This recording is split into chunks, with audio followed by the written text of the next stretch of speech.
Boa noite, meus irmãos. Eu quero saudar a todos com a graça e a paz de nosso Senhor e Salvador Jesus Cristo.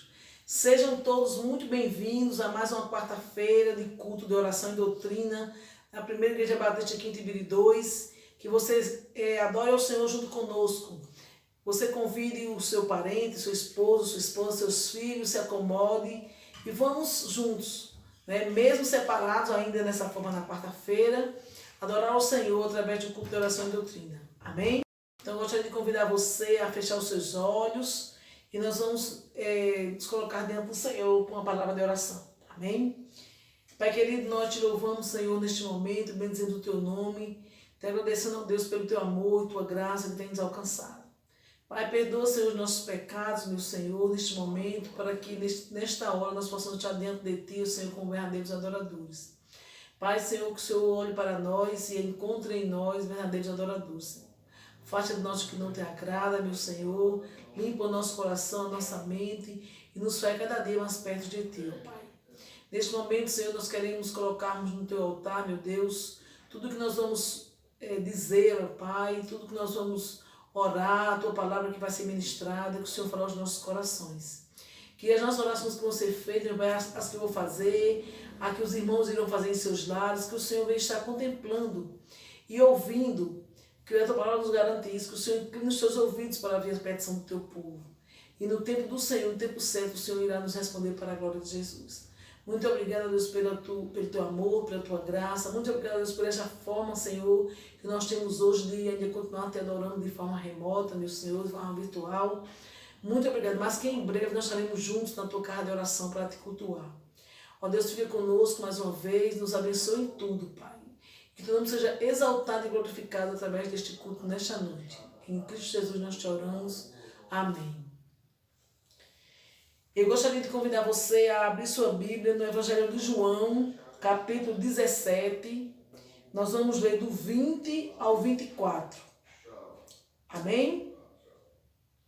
Abra sua Bíblia e vamos ler João 17, do 20 ao 24, diz assim a palavra do Senhor. Não rogo somente por estes, mas também por aqueles que vierem a crer em mim, por intermédio da sua palavra, a fim de que todos sejam um. E como és tu, ó Pai, em mim, e eu em ti, também sejam eles em nós, para que o mundo creia que tu me enviaste. Eu lhes tenho transmitido a glória que me tens dado, para que sejam um, como nós o somos. Eu neles e tu em mim, a fim de que sejam aperfeiçoados na unidade, para que o mundo conheça que tu me enviaste e os amaste, como também amastes a mim. Amém?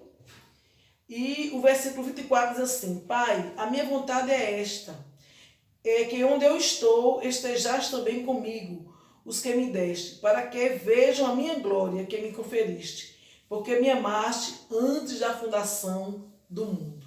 Amém? O pequeno trecho, dessa que foi lido agora, é a oração que Jesus fez por nós ainda aqui na terra.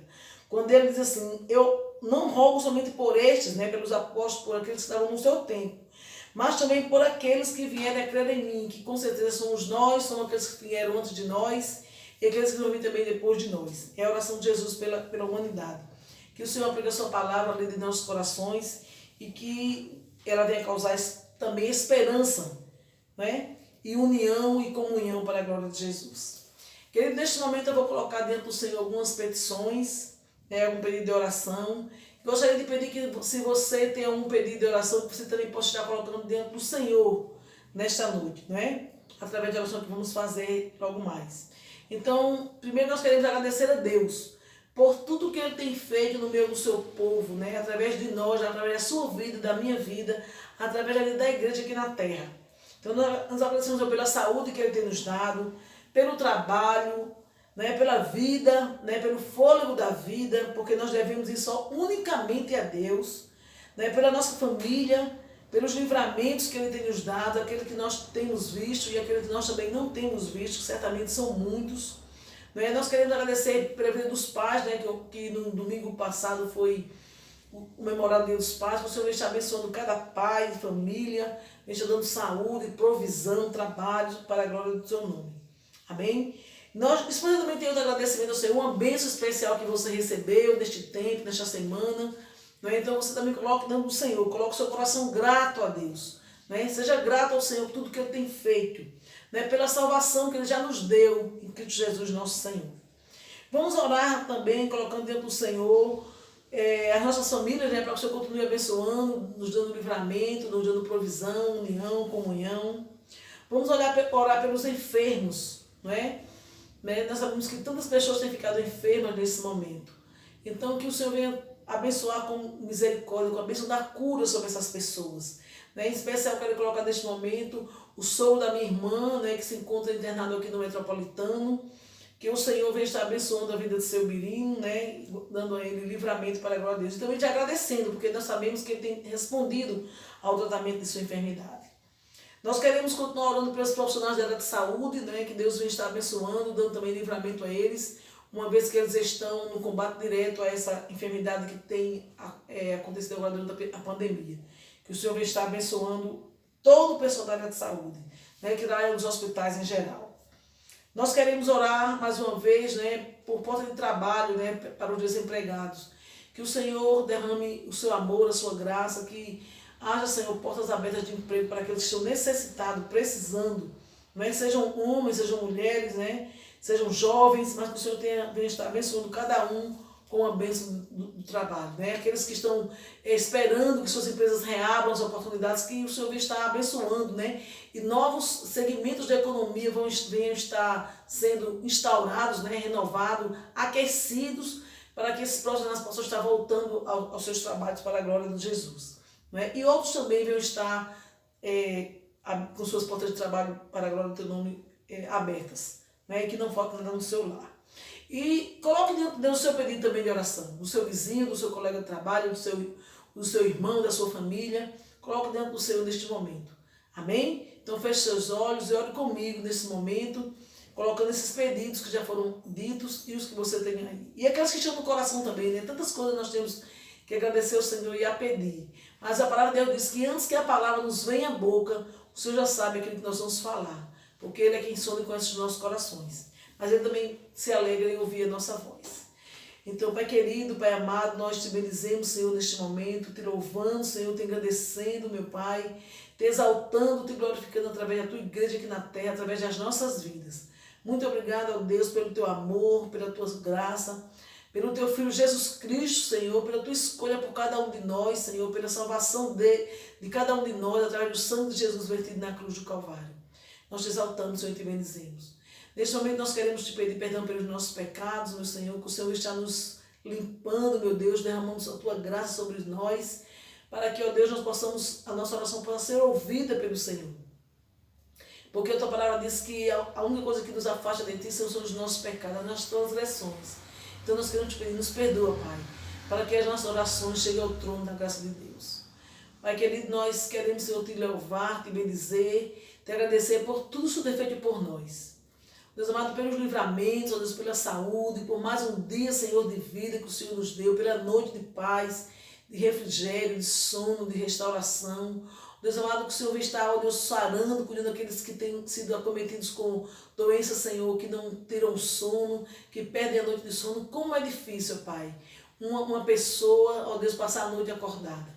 Pai querido, nós queremos te pedir por essas pessoas que sofrem, Deus, dessas enfermidades, que eles venham ter um sono refrigerador, meu Deus, tranquilo, Deus amado, guardados pelo Senhor, que a cada noite eles possam confiar que irão dormir para a glória de Jesus. Nós queremos colocar, meu Deus, também diante do teu altar, meu Deus, a nossa gratidão, Deus, pelo que o Senhor tem feito através de nós e também em nós, pela tua igreja aqui na terra.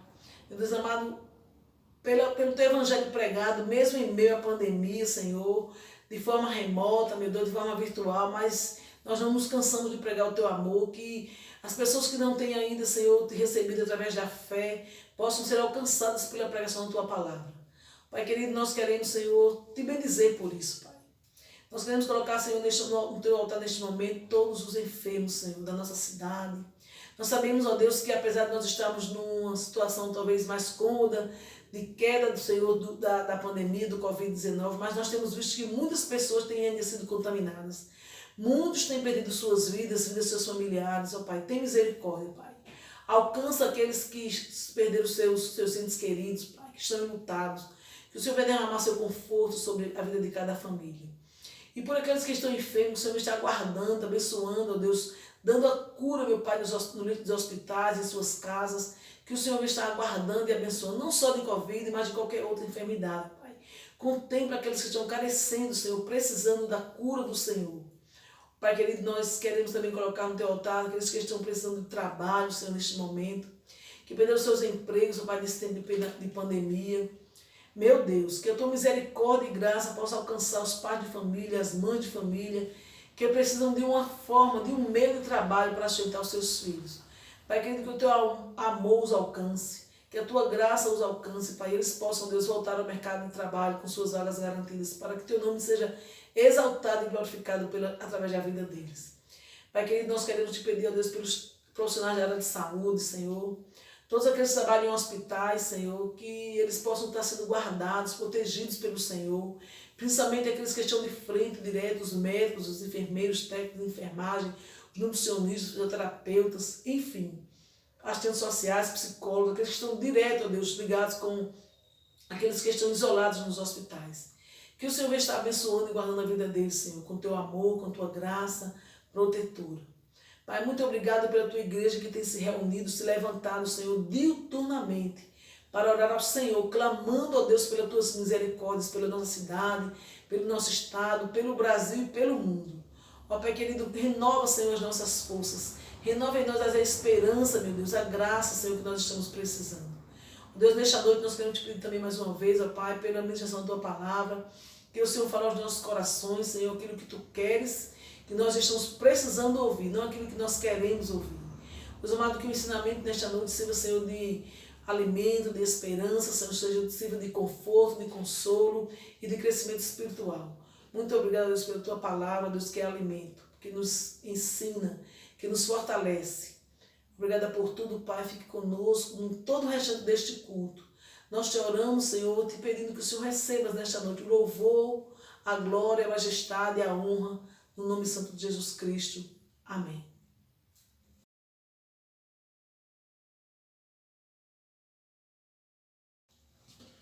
Boa noite, irmãos. Eu quero saudar a todos com a graça e a paz do nosso Senhor e Salvador Jesus Cristo. Agradecer a Deus por esse dia tão especial, tão maravilhoso, essa quarta-feira tão bela, tão bondosa, que o Senhor nos concedeu mais um dia maravilhoso.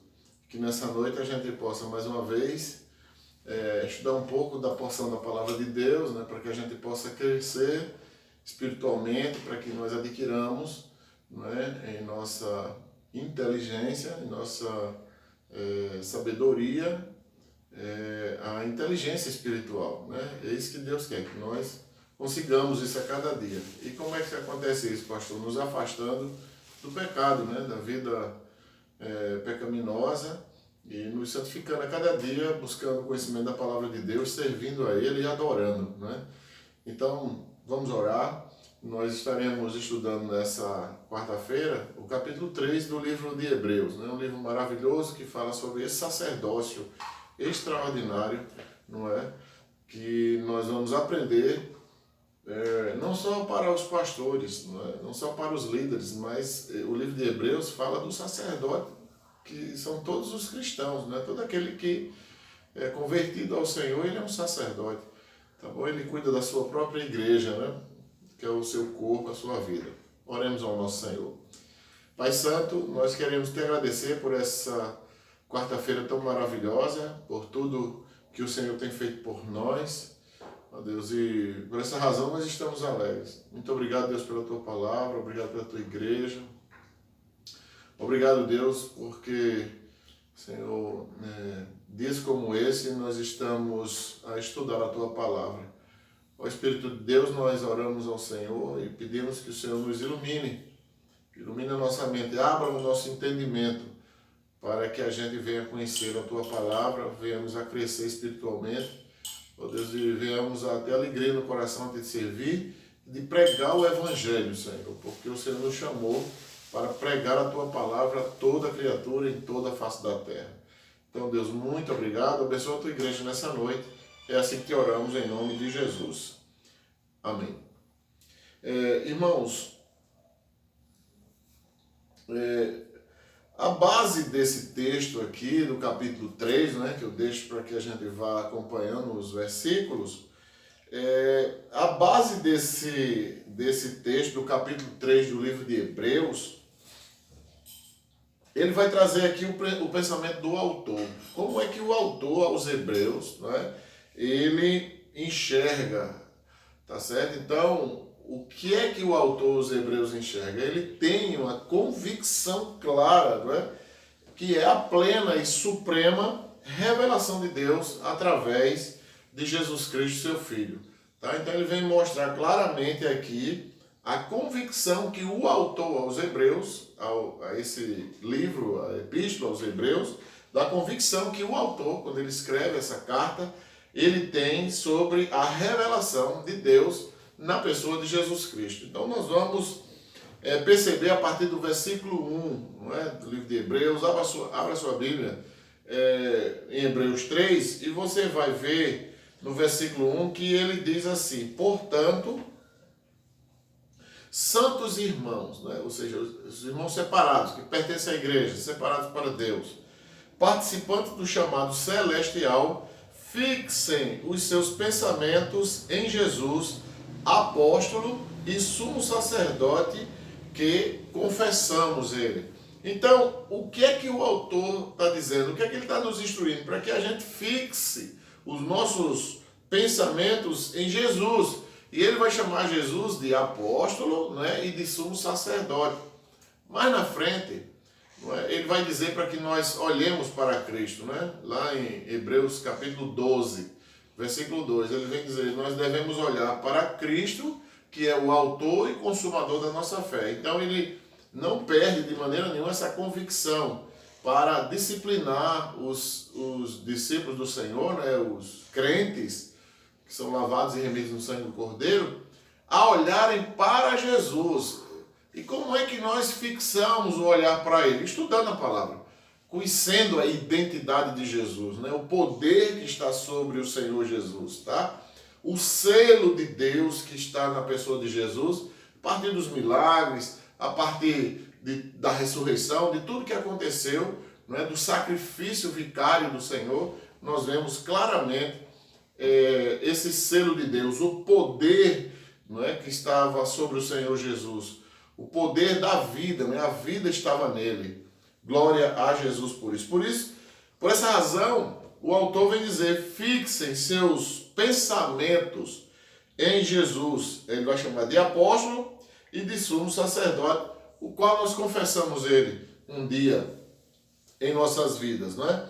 Então esse versículo aqui tem um significado muito especial para os judeus e para os cristãos, quando ele trata, ele chama Jesus, ele coloca essas duas figuras, né, de apóstolo e de sumo sacerdote. Olha, ele vai chamar Jesus, o Filho de Deus, de apóstolo, tá? Então, e vai chamar de sumo sacerdote. Ele vai usar duas figuras importantíssimas para os judeus e para os cristãos, tá? Para os judeus, a figura do sumo sacerdote era a mais alta autoridade para os judeus. Então o sumo sacerdote era o bambambam, não é, daquela época para os judeus.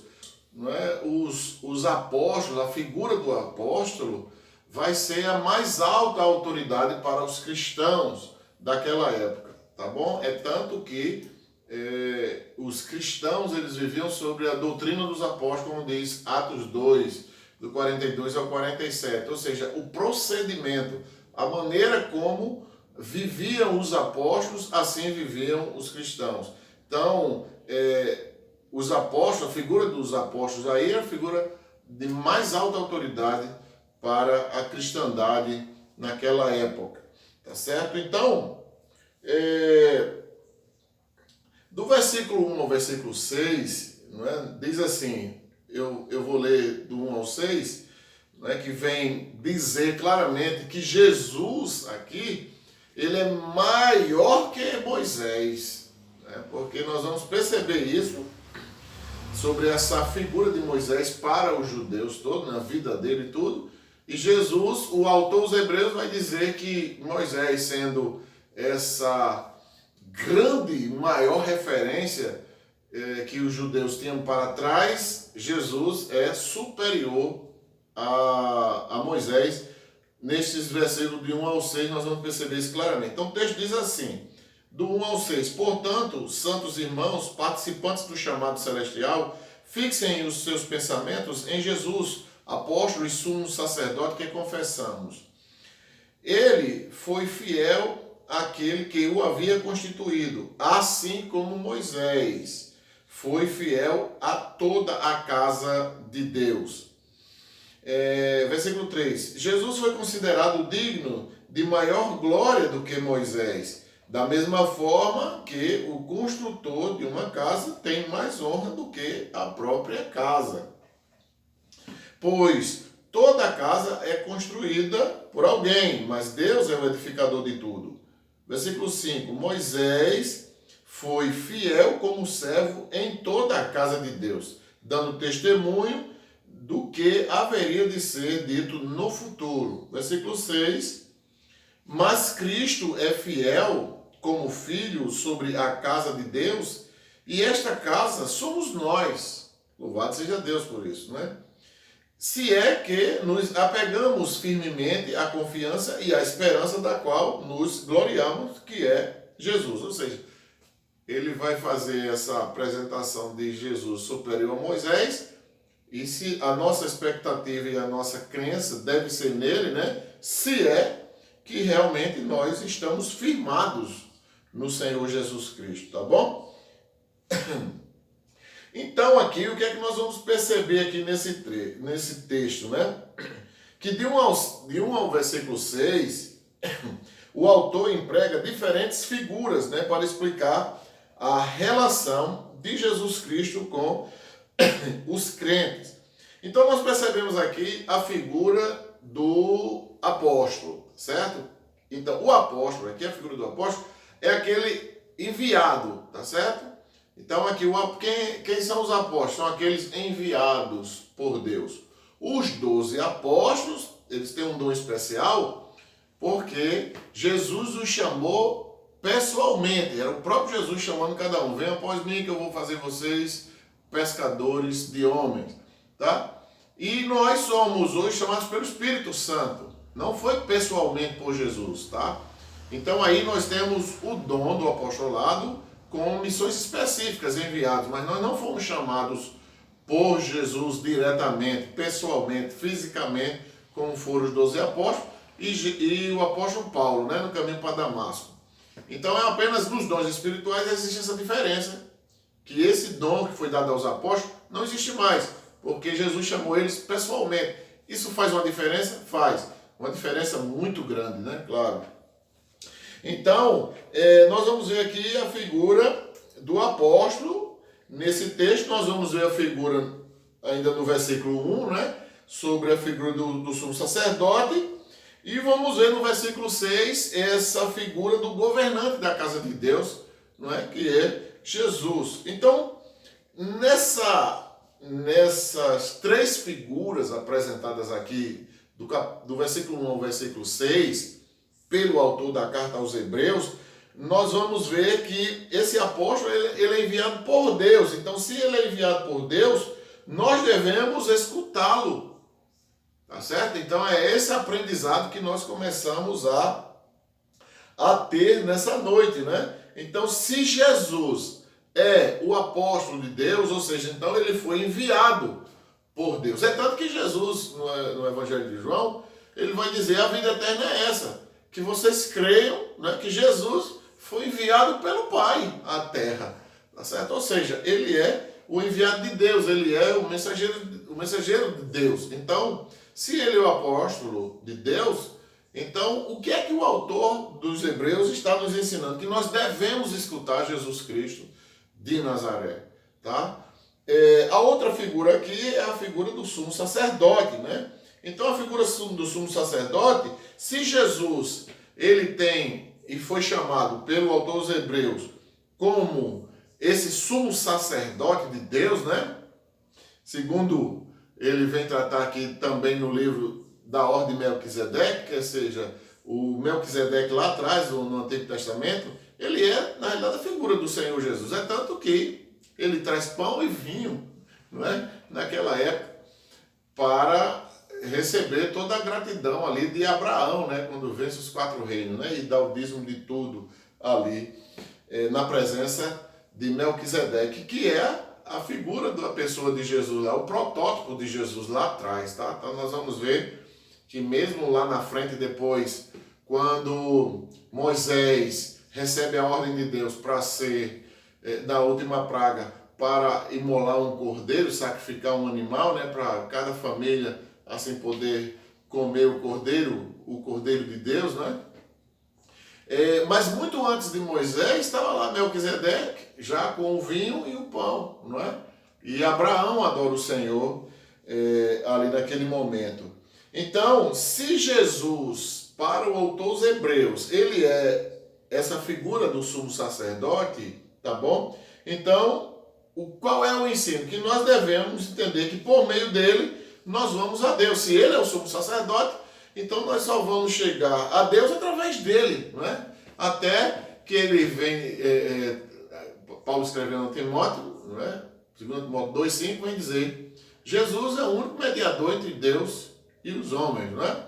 Então está claro aqui a figura do sumo sacerdote. Por quê? Porque o sumo sacerdote aqui entrava no templo para apresentar os sacrifícios dos judeus a Deus. Então ele era naquela época esse mediador aí.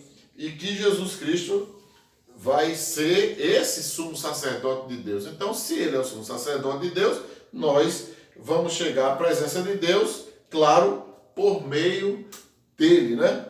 E a outra figura aqui é do governante da casa, no versículo 6, quando ele diz, mas Cristo é fiel como filho sobre a casa de Deus, tá bom? Então, se ele tem essa figura, Jesus recebe essa figura, não é? De ser governante da casa de Deus, então nós devemos obedecer a ele. Está claro, né? Está claro. Essas 3 figuras traz que nós devemos escutá-lo, né? Nós devemos entender que por meio dele nós vamos chegar a Deus e entender que nós devemos obedecê-lo, né? Para a glória do Senhor, Deus Todo-Poderoso.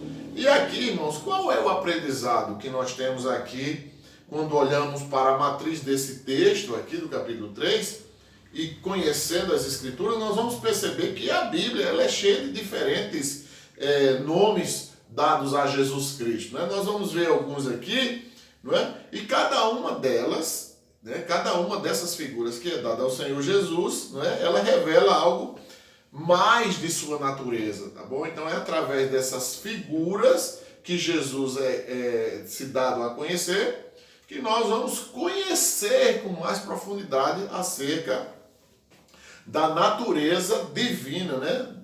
Desse mistério tão maravilhoso que é o mistério da revelação do Senhor, né? Então, mistério aqui, é importante que a palavra grega usada para mistério, que é mysterion aqui, ele vem trazer o ensino de que esse mistério ninguém vai ficar sabendo, não é isso. Essa palavra mistério está dizendo que Deus revela quem Ele quer, tá certo? Então Ele vai nos mostrar quem Ele quer. Quem é que Ele quer? Aqueles que são salvos, remidos pelo sangue do Cordeiro. São aqueles que Deus abre o coração dele. Então, bem-aventurado, não é? São aquelas pessoas que, por exemplo, se você estiver ouvindo sentado, ouvindo a palavra de Deus, e você ainda não entregou sua vida para Jesus, se você sentir o desejo de entregar a vida para Jesus, saiba que não é você que está junto, saiba que é Deus que está abrindo seu entendimento para você entregar sua vida para Ele. Olha que coisa belíssima, viu? A palavra de Deus nos ensina. Então nós vamos ver que a Bíblia está cheia dessas diferentes figuras, não é? Desses diferentes nomes que Jesus Cristo recebe. Entre eles, por exemplo, Jesus ele diz, eu sou o pão da vida, não é? Essa palavra eu sou tem tudo a ver com o Antigo Testamento, quando Moisés, conversando com Deus, ele diz, eu vou dizer o que a Faraó, não é? E o Senhor diz, diga a ele que eu sou, te enviou. Olha bem, não é? Então, nós vamos ver aqui o próprio Deus, na pessoa de Jesus Cristo, dizendo a mesma palavra que ele disse lá, Moisés lá atrás, né? Eu sou o pão da vida, Louvado seja Deus, está em João 6,35. Ele vem dizer, eu sou a luz do mundo, está em João 8,12. E no capítulo 9, versículo 5. Ele vem dizer, eu sou a porta, está no capítulo 10, versículo 7 e 9 de João. Ele vem dizer, eu sou a ressurreição e a vida. Capítulo 11, versículo 25 do Evangelho de João. Ele vem dizer, eu sou o caminho, a verdade e a vida. Está em João capítulo 14, versículo 6. Ele vem dizer, eu sou a videira verdadeira. Não é? João capítulo 15, versículo 1. Então nós vamos ver esses diferentes nomes que o Senhor Jesus recebe. Não é? Isso vai fazer com que nós tenhamos, não é, a revelação justamente dessa natureza do Senhor Jesus Cristo. Louvado seja Deus. Então, o versículo 2, nós vamos aprender mais uma coisa interessante aqui, que o autor dos Hebreus ele vai dizer, ele foi fiel, não é, àquele que o havia constituído, assim como Moisés foi fiel em toda a casa de Deus. Olha, irmãos, então como é que a gente vai entender aqui? Por que Moisés? Lembrem-se que nós só vamos aprender as Escrituras quando nós sempre fizermos uma pergunta simples. Por que isso? Porque aqui, por exemplo, nesse texto, no versículo 2, o autor dos Hebreus fala de fidelidade comparando Jesus com Moisés. Por que não foi com Adão? Por que não foi com Abraão? Não é? Por que não foi com Elias? Por que não foi com Isaías? Por que não foi com Oséias, Joel, Amós, Obadia? Não foi com Jonas, Miqueias? Não foi com Naum, Abacuque? Não foi com Sofonias, Ageu, Zacarias, Malaquias, Mateus, Marcos? Por que não foi comparado com essas pessoas? Por que o autor dos Hebreus ele vem trazer a figura de Moisés? Ele compara Jesus com Moisés. Ele cita nessa relação aqui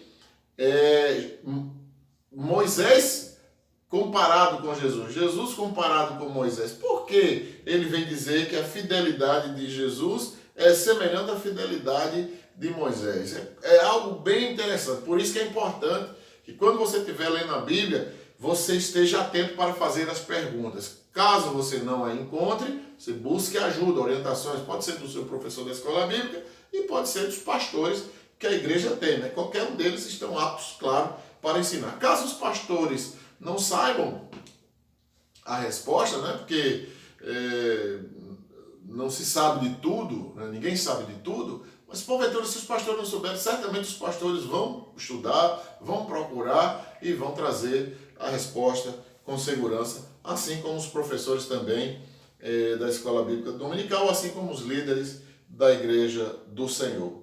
Então, para o povo judeu, irmãos, né, por isso que a gente precisa pegar a figura de Moisés aqui, porque ele está escrevendo aos hebreus, né, está escrevendo a um povo judeu que se converteu ao cristianismo.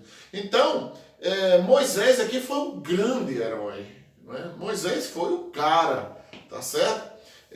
Moisés ele libertou Israel da escravidão ali de mais de 400 anos ali no Egito, né? Como todos nós sabemos disso, né? E ali Moisés levou o povo para a terra prometida, aquela terra prometida por Deus. Quem foi o cara? Moisés, tá certo? Moisés. Ele não entrou na terra por uma situação dele com Deus ali, ele cometeu um ato, né? Da sua irritabilidade, não é? Pela morte da sua irmã, não é? Por toda a dificuldade, o povo aperreando o juízo dele ali, porque não tinha água e tal, e ele acabou pegando o cajado, batendo com violência na pedra. Deus fez sair água, claro, mas Moisés pagou um preço por isso aí, não entrando na terra prometida, certo? E Josué leva o povo, né? E distribui as terras ali. Só que Moisés fez 90%, né? 95% Moisés fez. Já estava tudo calmo, tranquilo, né? E Josué já tinha aprendido muito, então, claro que tornou fácil, né? Ainda por cima disso tudo, tinha a bênção de Deus que estava sobre Moisés, estava também sobre Josué, e graças a Deus por tudo isso. E aí Moisés, ele foi esse profeta, o maior profeta, não é, das Escrituras no Antigo Testamento. É uma citação de Números, capítulo 12, eu deixo esse texto para você avaliarmos agora, tá certo? Você vai abrir Números capítulo 12, Números capítulo 12,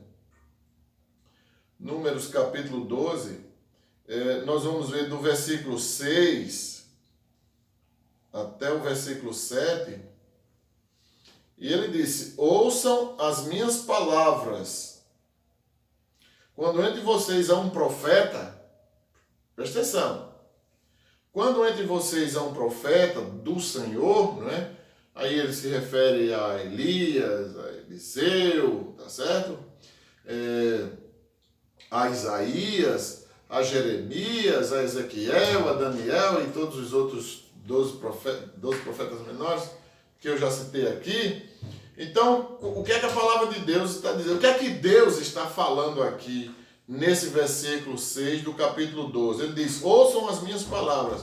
Quando entre vocês, ou seja, o povo, né, há um profeta do Senhor, a ele me revelo. Ele vai dizer que Deus se revela a esse profeta por visões, por sonhos, e fala com ele. Percebam? Versículo 6, ele diz: não é assim, porém, com o meu servo Moisés, que é fiel em toda a minha casa. Versículo 8 vai dizer: com ele eu falo face a face. Não é? Então Deus vai falar aqui como sem nenhum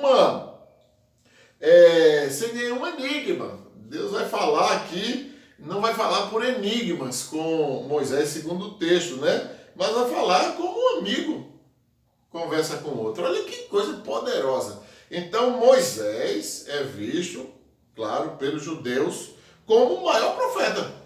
Como o maior profeta, não é? Claro que João Batista, você vai dizer que não teve o profeta como João Batista, tá? Mas para os judeus, naquele exato momento, não é? Quando João Batista chega, e começa seu ministério em Jerusalém, faziam 400 anos que Deus não falava com ninguém, não é? Então eles iam acreditar rapidamente em João? Certamente que não. Então Moisés era esse cara aí, não é? De grande referência, o maior profeta para os judeus, chama-se Moisés, claro, por tudo isso, porque Deus falava face a face com ele, né?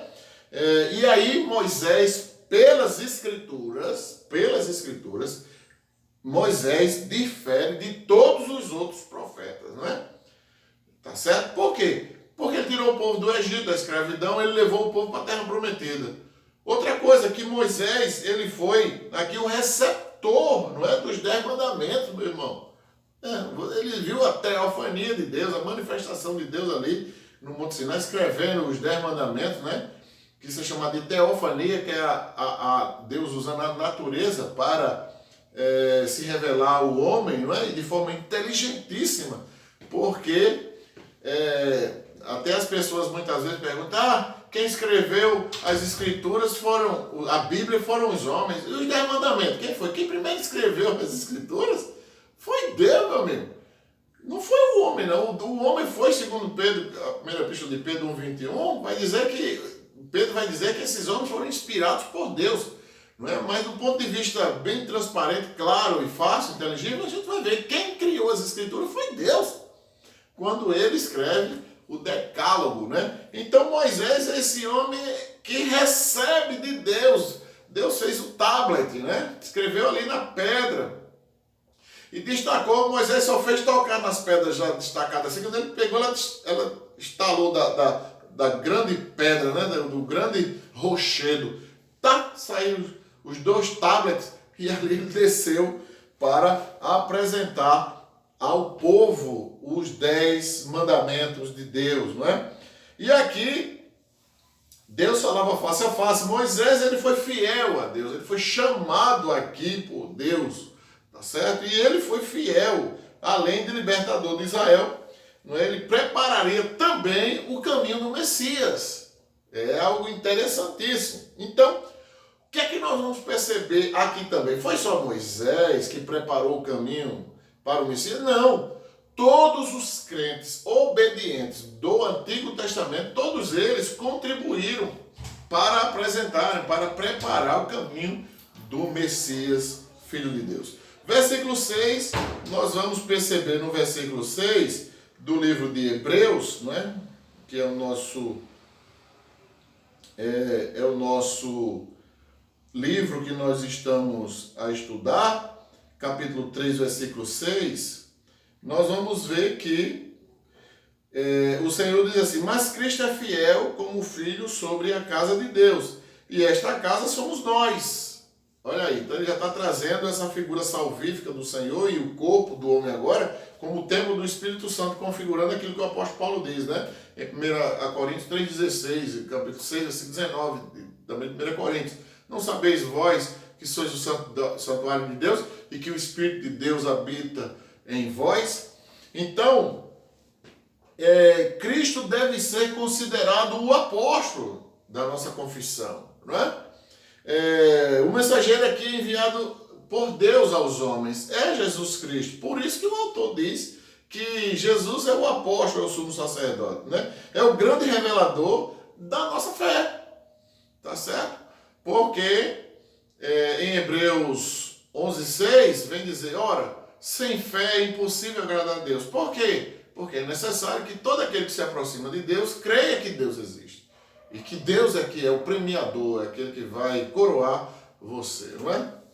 Premiar você para a eternidade. Glória a Deus por isso, né? Então Jesus é o grande revelador da fé. Ele mostra a fé para a gente, tá bom? E a fé é a convicção daquilo que você não vê e a certeza daquilo que você espera. Hebreus 11:1. Então Jesus vem revelar esse caminho, né? Porque a fé na realidade, ele é um veículo, é como um ônibus. Nós precisamos desse veículo, que é a fé, para nos levar a Cristo, e a fé em Cristo nos levar para o céu. Quando chegar no céu, a gente não vai precisar de fé mais, não é?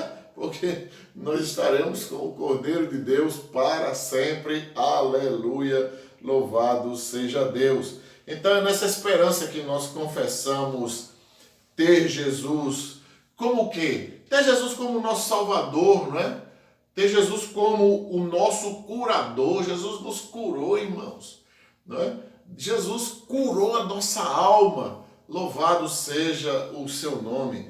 Jesus é o grande médico das nossas almas, né? Ele diz: vinde a mim todos vós que estáis cansados e sobrecarregados, que eu vos aliviarei.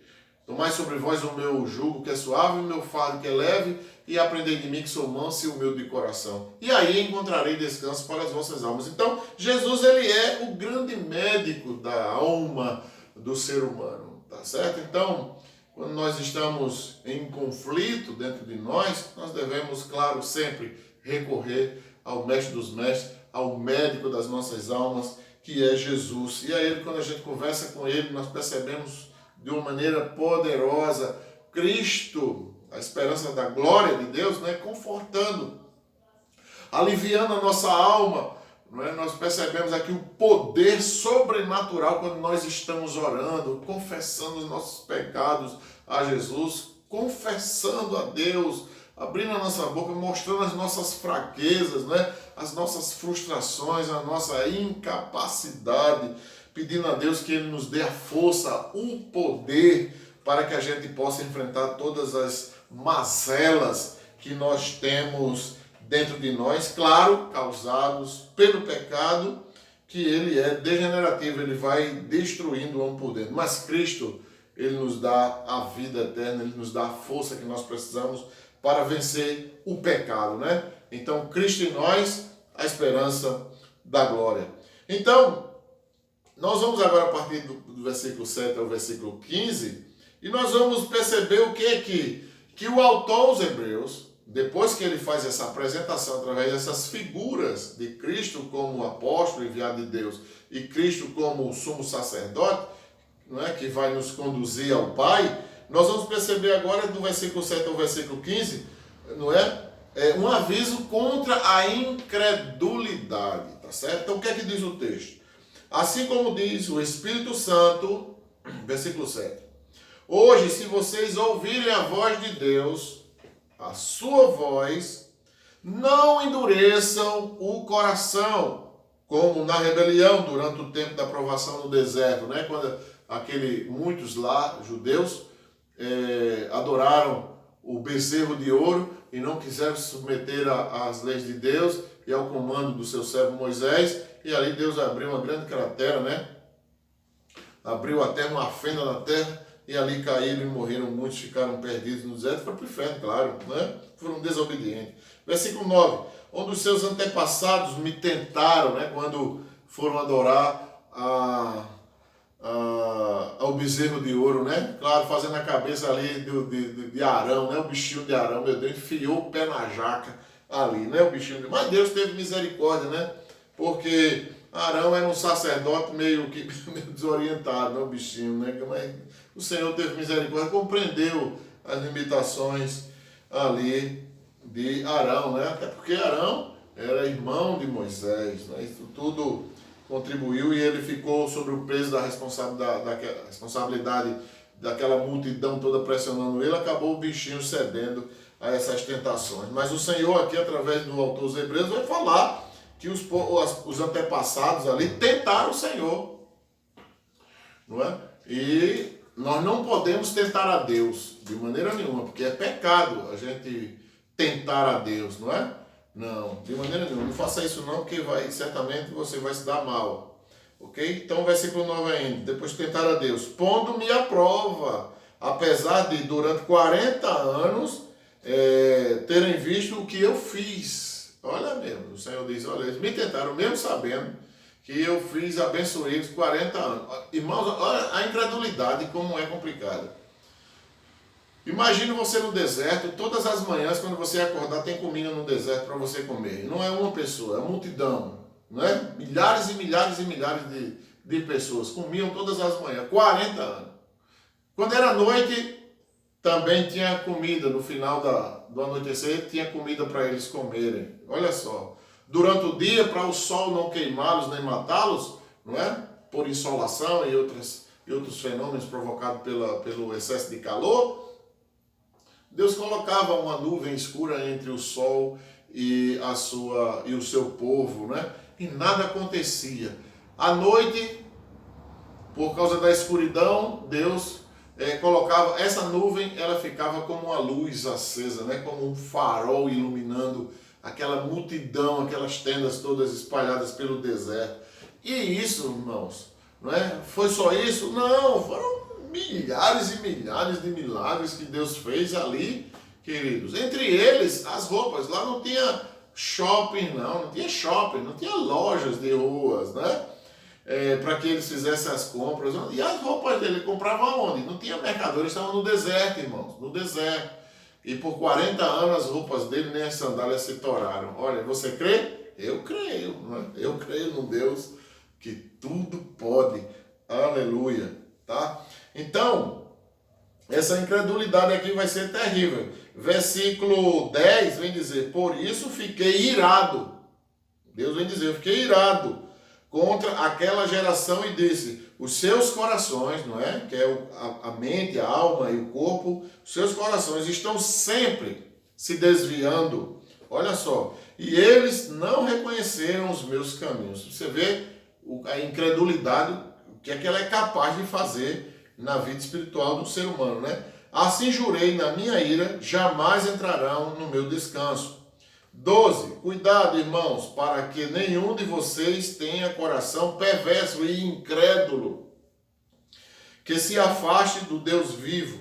Pelo contrário, encorajem-se uns aos outros. Essa é a grande missão da igreja. Tem um ali fraquejando o outro, vem dar a mão e levanta o irmão. Nós temos que ajudar os nossos irmãos em todos os aspectos, né? Levantando a autoestima deles, a viverem olhando para o Deus vivo. 13. Pelo contrário, encorajem-se uns aos outros todos os dias, durante o tempo que se chama hoje. Tá? De modo que nenhum de vocês seja endurecido pelo engano do pecado. Versículo 14. Pois passamos a ser participantes de Cristo, desde que, de fato, nos apeguemos até o fim à confiança que tivemos no princípio, né? 15. Por isso é que se diz, se hoje vocês ouvirem a sua voz, né, a voz de Deus, não endureçam o coração como na rebelião. Quem é a voz de Deus hoje é a palavra sendo pregada. Por exemplo, se nessa noite o Espírito Santo está abrindo a sua mente, tá? Abrindo o seu entendimento, e você endurece o coração, depois eu aceito Jesus, olha, ele vem dizer que isso aí é rebelião contra Deus, né? Então, irmão, glória a Jesus por essa parte do texto lido aqui. Então, o que é que nós vamos aprender aqui? Que muitas vezes a Bíblia nos adverte que nós não devemos endurecer os nossos corações, né? Isso significa que nos rebelamos contra Deus, até o ponto que já não possamos mais voltar para Deus. Olha, irmãos, né? Existem pessoas que se desviam do jeito e que não voltam. Vocês conhecem alguém assim que se desviou dos caminhos do Senhor e nunca mais voltou, não conseguiu mais encontrar a busca do perdão, não tiveram mais forças, não é? E outra coisa, perderam até suas vidas mesmo, né? Quantas pessoas não já passaram pela igreja do Senhor Jesus e não tiveram mais, e se afastaram e não tiveram mais como buscar o perdão para os seus pecados, tá? Então, quando é que isso começa, pastor? Me diga, por favor, aqui, quando é que essa rebeldia começa na vida do crente, né? Sabe quando, irmão? Quando nós começamos a negar o Senhor, começamos a desobedecer a Deus, né? A sua vontade revelada na pessoa de Jesus Cristo. É aí que começa essa distância de Deus, né? Essa perda pelo perdão, quando nós começamos a desobedecer à vontade revelada de Deus.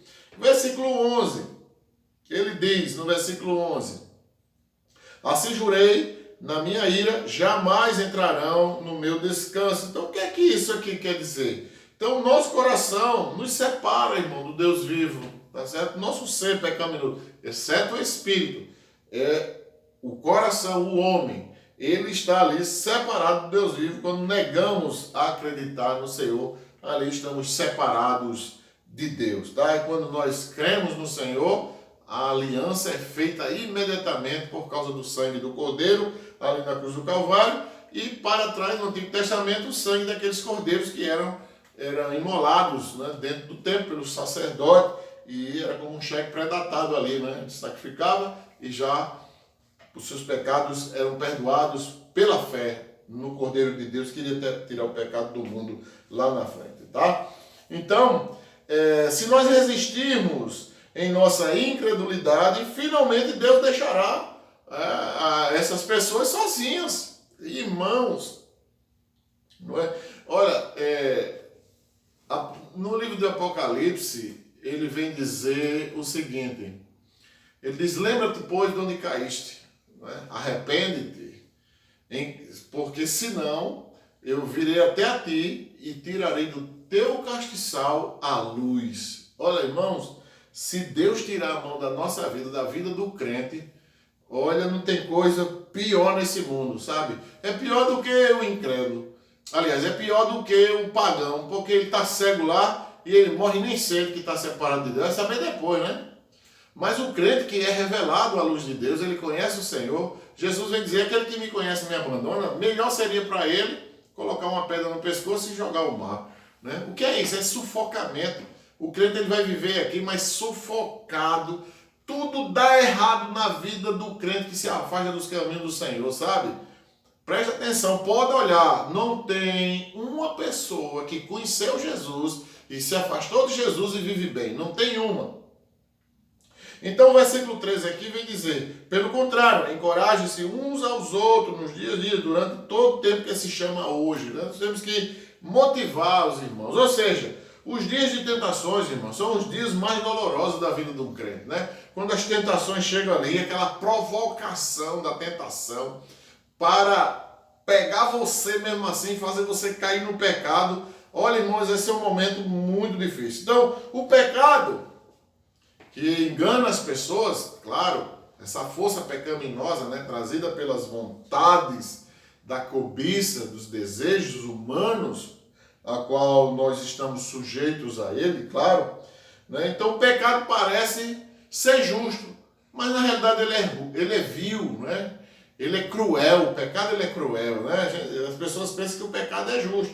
Então na terra eu preciso desfrutar dos prazeres da terra, tá certo? Mas quando a gente vai olhar direitinho, tá ali, o pecado não tem nenhuma justiça, pelo contrário, ele é muito mau. O pecado ele parece ser agradável, irmão, né? O pecado ele promete muito, mas não cumpre nada, certo? Então o pecado dá lugar a quê? O pecado dá lugar a mais pecado, né? Ele vai atrair o pecado, ele atrai mais pecado na vida da pessoa. E o versículo 15 aqui, que ele vem dizer, por isso é que se diz, se hoje vocês ouvirem a voz do Senhor, não endureçam o coração como na rebelião, não façam como os judeus fizeram, né? Os hebreus na realidade, fizeram lá no deserto, ouviram a palavra de Deus, viram os milagres que Deus fez, mesmo assim endureceram os seus corações. Então, a perda de confiança em Deus sempre nos priva de receber o melhor da sua parte. Olha, irmãos, o que Deus tem para a gente, a vontade de Deus, segundo Romanos 12, não é? Ele diz, Romanos 12, 1, ele vem dizer, rogo-vos, pois, irmãos, pelas misericórdias de Deus, que apresentei os vossos corpos santos e agradável a Deus, que é o culto racional, e não vos conformeis com esse mundo, não é? Mas experimentais quais são a boa, agradável e perfeita vontade de Deus. Olha aí, então a vontade de Deus é boa, agradável e perfeita. Então, quando o crente perde essa confiança de Deus, não é? Ele perde o melhor, que é a vontade de Deus, que é boa, perfeita e agradável, tá? Então, vamos obedecer a Deus, claro, né? Versículo 19, para a gente encerrar, ele diz, vemos assim que foi por causa da incredulidade que não puderam entrar na terra prometida, por causa da incredulidade. Então, o privilégio dos santos aqui, não é? O que nós entendemos aqui por esse versículo 19, é que o privilégio dos santos é que são feitos participantes de Cristo.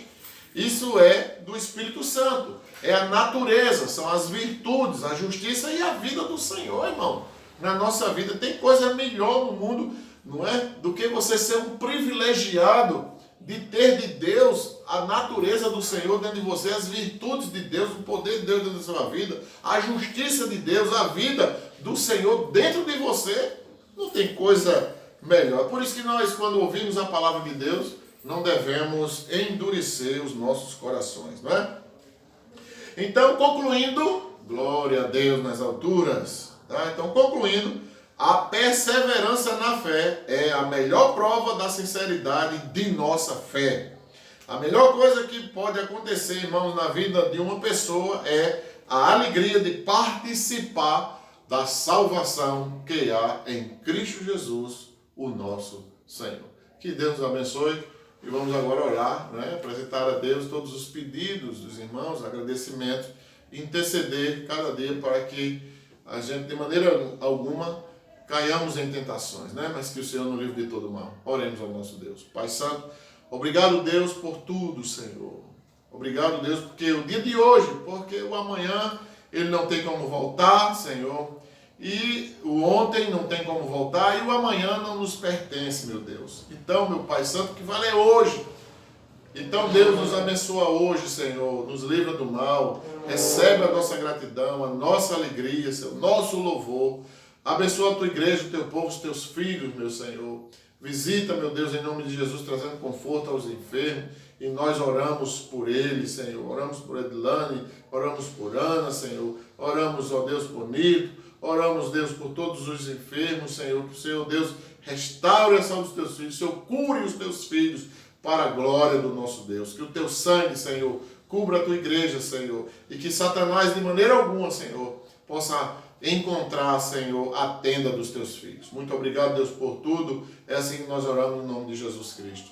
Que o amor de Deus, nosso Pai, a graça redentora do nosso Senhor e Salvador Jesus Cristo, a comunhão e as doces consolações do teu Santo Espírito, ó Deus, esteja sobre a tua igreja, hoje, para todos sempre. Amém. Que Deus abençoe a todos. Boa noite. A paz.